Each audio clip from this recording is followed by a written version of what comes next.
नमस्कार ज्ञानदीप चैनल उपरे आपण समस्त को स्वागत। आज श्री शिव महापुराणर विद्येश्वर संहिता अंतर्गत भगवान शिवंकर लिंग पूजा तथा साकार विग्रह पूजार रहस्य एवं महत्व विषय रे आमे आलोचना करिबा। श्री सुतमुनि कहउछंती जे श्रवण कीर्तन और मनन करने को असमर्थ से भगवान शंकरंकर लिंग एवं मूर्ति स्थापना पूर्वक नित्य पूजा करी संसार सागर पार हो जाइपारे।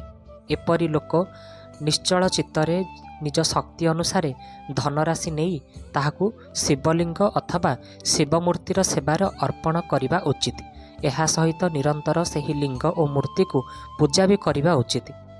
तापाई भक्ति भावरे मंडप गोपुर तीर्थ मठ और क्षेत्र स्थापना करने उत्सव आयोजन करने आवश्यक।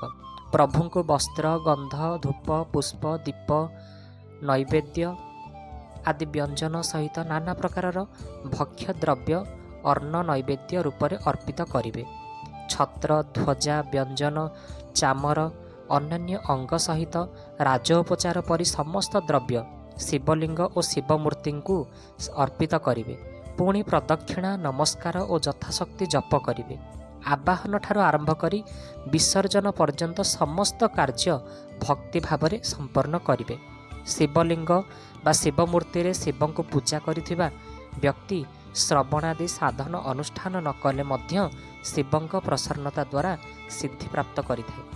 प्रभु को मध्य अनेक महात्मा केवल शिवलिंग और शिवमूर्ति पूजा करी भवबंधन मुक्त हो जाइछंती। ऋषि माने पचारिले मूर्ति रे ही सर्वत्र देवतांक पूजा करा जाय थाए, लिंगरे नुहे। मात्र शिवं को पूजा सर्वत्र मूर्ति रे और लिंगरे ही कहीं करा जाय। श्री सुतमुनि कहउछंती हे मुनिगण तुम्भमानंकर एही प्रश्न अति पवित्र और अत्यंत अद्भुत। ए विषय रे महादेव ही वक्ता होई पारंती, अन्य केही एहार प्रतिपादन करि पारिबो नाही।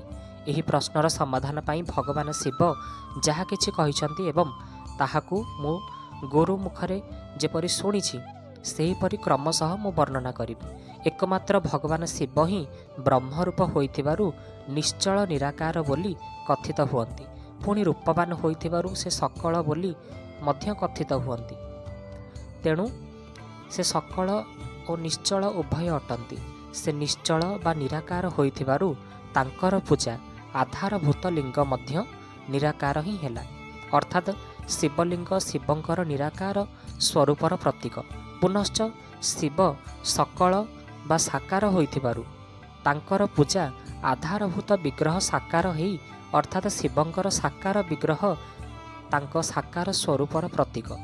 सकल और अकल समस्त अंग आकार सहित साकार एवं अंग और आकार विरहित निराकार रूप होइथिबारु से ब्रह्म शब्द अभिहित परमात्मा ही अटंती। एही कारणरू समस्ते लिंग और मूर्ति उभय ही सदा भगवान शिवं को पूजार्चना करती। शिवं भिन्न अन्य सबु देवदेवता साक्षात ब्रह्म नुहंती। तेणु सेमानंकर केउठी भी निराकार लिंग उपलब्ध नुहे। पूर्व काल ब्रह्मांकर बुद्धिमान पुत्र मुनि सनत कुमार मंदराचल नंदिकेश्वर को एही प्रकार प्रश्न करथिले। सनत कुमार कहिले भगवान शिवंक ठारू भिन्न जेउ सब देवता अछंती सेमानंकर पूजा पाई प्राय मूर्ति ही अधिक संख्यार देखा जाए। केवल भगवान शिवंक पूजारे ही लिंग और मूर्ति उभय उपयोग होइथाय। तेणु कल्याणमय नंदिकेश्वर एही विषय रे जहाँ तात्विक रहस्य रही ताहा मते कुहंतु, जहाँ फल भल भाव बुझीपारि। नंदिकेश्वर कहउछंती निष्पाप ब्रह्म कुमार आम भली लोके आपणकर एभली प्रश्न उत्तर दे पारिबे नाही, कारण यह अति गोपनीय विषय एवं लिंग साक्षात ब्रह्मर प्रतीक।